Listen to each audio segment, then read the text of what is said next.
Okay, so can anyone tell me what these items have in common? Capsaicin. Anyways, but can anyone really just really tell what they how they're all related aside from Dylan who already knows? Okay.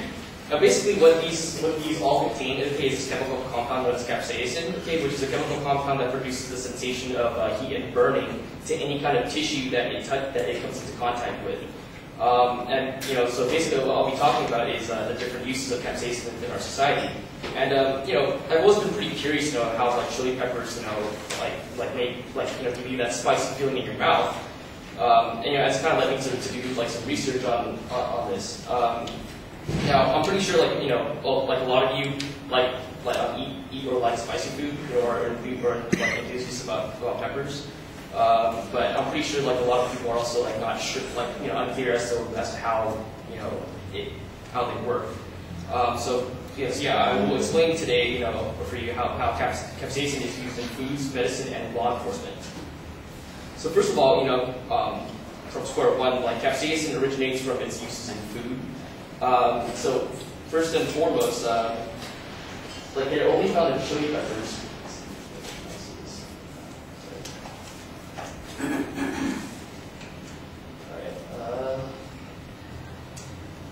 So pretty much capsaicin is usually found in the glands of the vein or placenta of a chili pepper.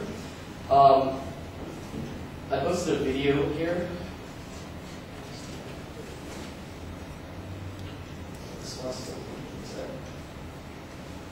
Alright, so this video here is a clip from the History Channel program Modern Marvels that talks about hot and spicy foods, and I thought it was a really good clip to use to explain to show you how where you can find the capsaicin glands. So just check it out.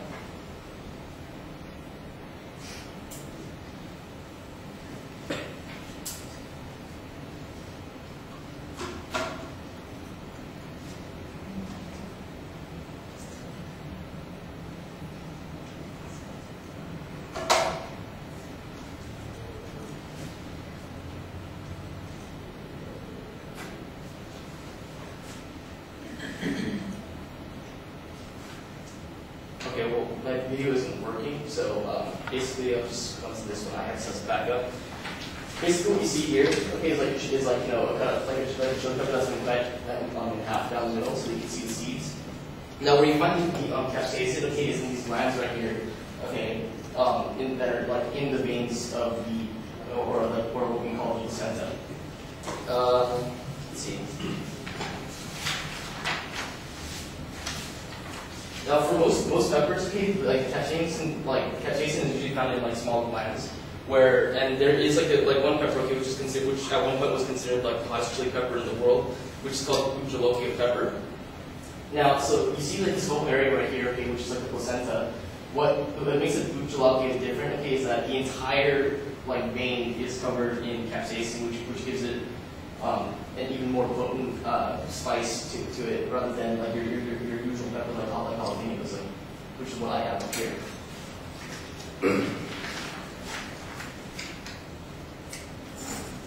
Okay, so each chili pepper and pepper sauce has its own level of spiciness that's measured in what we call the Scoville scale, and it converts the amount of capsaicin into parts per million, which are labeled as Scoville AQ units. Pure capsaicin, which has the highest rating, has a rating of 16 million units. Okay, and another way that capsaicin is used in our foods is anything that has any kind of hot sauce, okay, that uses some kind of chili pepper, right, has capsaicin. That's how we get spice. So an example here is Tabasco. Tabasco here actually registers only about 8,000 Scoville units. Alright, so I already showed you capsaicin's origins in our foods. So now I'm going to show you how it's used in the medical field. So given that you already know that capsaicin induces the sensation of burning and heat, it's used in this medication called topical medication, which is medication that's applied on the skin. In topical medication, there's been some research that's done as to why this actually has a pain relief feeling.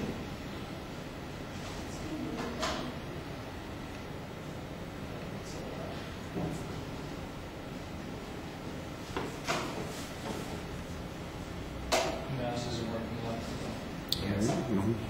Use this cursor. Damn it.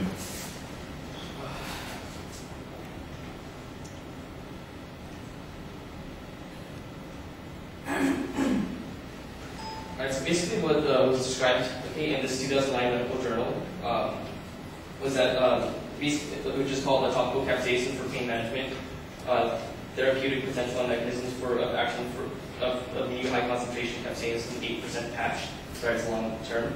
Basically, this professor, like these two guys did research on the effects of capsaicin on the skin, and they found that what it does actually is that when you apply capsaicin onto the skin, what it does is that when it enters like your skin, like the nerve, the sensory receptors that are like one of the fibers that are underneath your skin, which basically send signals to your brain telling you that you're in pain or you're feeling any kind of sensation.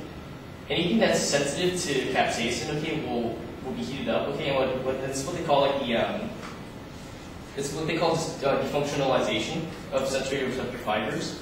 So basically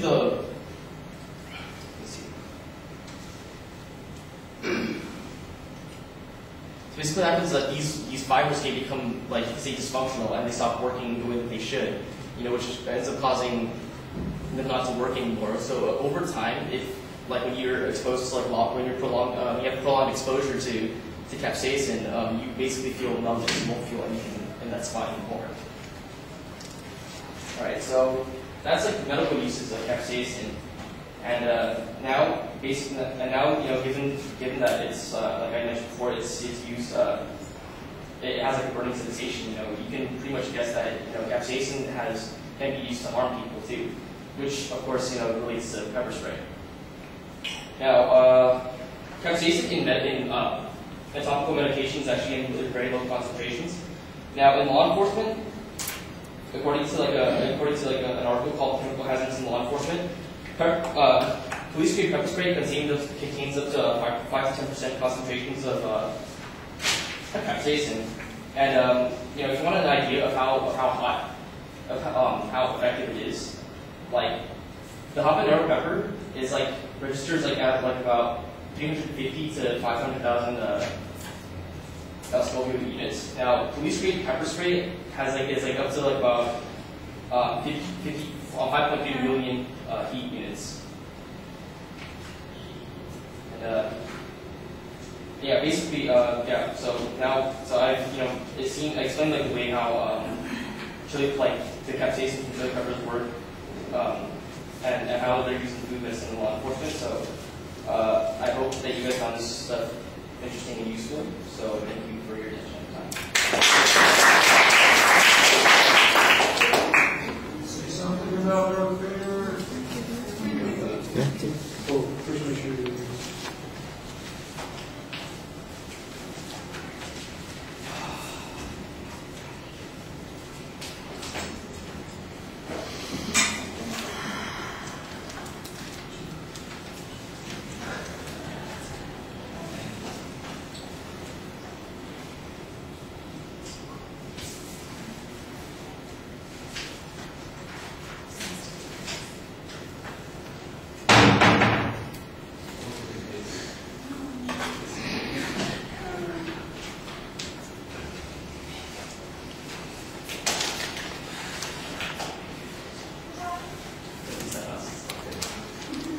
All right, so Taylor, what did you think? I thought you had a clear thesis and a good preview in the beginning. It was obvious what you were going to be talking about. I thought you had good vocal projection, and I also thought it was really good that you had that backup picture in case your video didn't work. That was smart. And one thing is when you're looking at your slides, don't turn your back to the audience. And also you said like a lot. But that's all. Good job.